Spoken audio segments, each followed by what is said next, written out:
Ayan, so good morning, good morning, good morning everyone. Okay, so dito natin malalaman kung gaano kahusay ang isang abogado at kung gaano rin naman kahusay magtanong ang isang broadcaster o isang reporter. Okay, dito rin natin malalaman kung gaano kabobo o kung gaano ka-inosente ang isang broadcaster o isang reporter. Okay, so in-interview kasi ni Ces Drilon si Attorney Jimmy Bondok in relation to the Senator Rolando Bato de la Rosa. Okay, so ang mga tanong po ni Ces Drilon, bakit daw nagre-request ang kampo ni Senator Bato de la Rosa ng TRO, di ba? Ng kung ano-anong mga request sa korte, no? So, alam mo, Ces Drilon, yan po ay bahagi ng due process. Ilagay mo po yung sarili mo sa isang sitwasyon. Halimbawa, no? Halimbawa, ganito lang 'yan. Kapag dinemanda ka, no? For example, kasong estafa. Okay?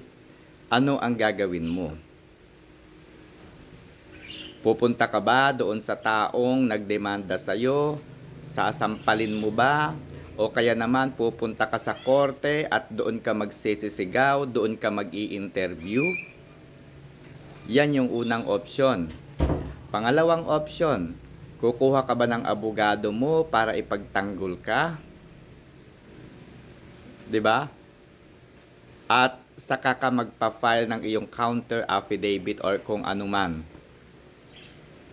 So, at Ces Drilon, bahagi ng due process ang paghahanap ng abogado kung hindi mo kayang ipagtanggol ang iyong sarili. Okay?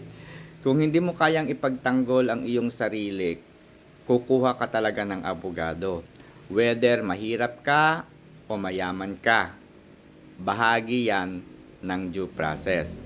So, si Senator Bato de la Rosa, mainit sa kanya ang administrasyon, pero mas mainit sa kanya yung mga dilawan at mga pinklawan na katulad mo. Okay? Kilala ko ang iyong kilatis, no, Ces Drilon. Isa kang dilawan, isa kang pinklawan na ang ipinopromote na magiging Pangulo ng Pilipinas ay sina Riza Hontiveros, sina Laila de Lima, sila Leni Robredo, mga dilawan yan. No, mga utu-utu iyaan mga yan. Si Leni Robredo, mahusay, abogada yan kung tutuusin, dapat matalino yan, dapat alam niya kung paano, no? Alam niya kung paano dapat mamuno. Pero dahil nga utu-utu yan, ang nagpapatakbo sa kanya kung sakali, mga kagaya mo, Ces Drilon, utusan, ibig sabihin, utusan siya ng mga kagaya mong bobita. Di ba? Ganun yun. So, pag kumuha ka ng abogado, natural, gagawa yun ng paraan para mag-counter pleading, para pasubalian yung reklamo laban sa'yo. That's part. No? Yung sinasabi mo, bakit si ombudsman ganito ganyan? Kaya nga nagsisik ng court remedy. Hindi basta-basta pwedeng hulihin ka. No? Simple lang yun. Tapos yung tanong mo kay bakit hindi siya humarap sa Senado? Bakit hindi siya pumasok sa Senado? Bakit hindi siya magpaliwanag?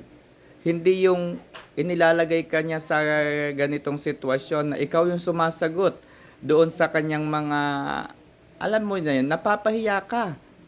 Sabi niya kay Attorney Jimmy Bondok, di ba? Wala pong abogado. Sa totoo lang, wala pong abogado kung wala pong mga tao na kumukuha sa kanila. Alam mo yun? Yun po yung trabaho ng abogado eh. 'Di ba? Yun yung trabaho ng abogado, sumagot in favor of their client. Alangan naman sumagot si Jimmy Bondok in favor of you. Bonax ka rin no, tanga. So, very obvious. To yung mga tanong mo, dapat ang isang mahusay na broadcaster o reporter, dapat may common sense din yung pagtatanong. Merong sense yung pagtatanong dapat. 'Di ba?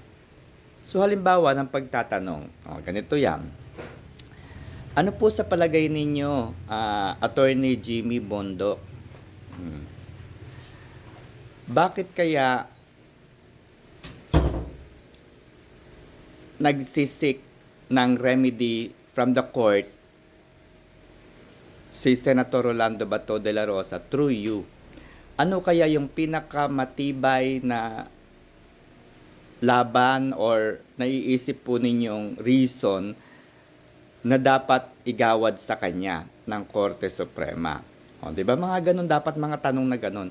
So, dito makikita mo dito kung gaano kahusay naman ang isang abogado. 'Di ba? Di ang ipapaliwanag niya, because these are the circumstances, these are the situation right now. Ito yung nakikita natin, and before it happens, nakikita kasi namin na medyo hindi tama yung mga nakikita naming proseso, kung paano siya hulihin, kung paano siya, alam nyo yon, kung paano siya dapat mahuli. Nakikita namin, we find it strange at hindi po nakikita natin na, kumbaga, hindi po umaayon sa batas yung nakikita natin. So, in that case, we are seeking the court's remedy for us to be enlightened. Tama ba yung naiisip namin na mali yung ginagawa nila kay Senator Bato de la Rosa? 'Di ba? Dapat ganun yung mga tanong para makita mo kung gaano kahusay yung isang abogado. Hindi ko kinakampihan dito si Attorney Jimmy Bondoc, no, at hindi rin kita kinakampihan. In fact, mas sa puntong ito, no, iisipin ko sana si Attorney Jimmy Bondoc mahina pa eh. Iisipin ko sana kulang pa siya sa pagpapaliwanag. Pero nung iniintindi ko yung mga katanungan mo, ako yung na-challenge. Parang gusto ko ako yung mag-abogado kay Senator Bato de la Rosa. 'Di ba? So, pero kung matalino yung tanong mo, pero kung ganyan yung mga tanong mo, okay na si Senator, malapit na. Okay na si Attorney Jimmy Bondoc. Okay, so kayo guys, nalaman nyo ba o nabasa nyo na ba yung landmark case ng Korte Suprema kaugnay po diyan sa jurisdiction na pinag-uusapan na yan? May jurisdiction pa ba ang ICC over the Philippines and its people? Okay, nadesisyonan na po yan ng Korte Suprema. Nilinaw na po ng Korte Suprema yan. In fact, ito po, no? Kapag kumalas tayo sa ICC, merong 1 taon na palugit, no? So, for example, 2018, halimbawa 2018 o 2019 kumalas na tayo. 2019 kumalas na tayo, no, sa ICC. 2020, no, 2019 to 2020 dapat umaksyon po ang ICC. No, dapat umaksyon ang ICC. Dapat meron ng final na reklamo 2020. So meron pang 1 year, no, na palugit. So kapag 2021 na saka sila umaksyon, wala na, expired na. Okay? So dapat ganoon po, no? Dapat binabasa po natin yung mga landmark cases. Okay, so para dun sa landmark cases na aking sinasabi, pumunta po kayo sa description ng video na to, nandoon po, no? Nandoon po yung landmark case kung saan ay meron na pong desisyon ang Korte Suprema.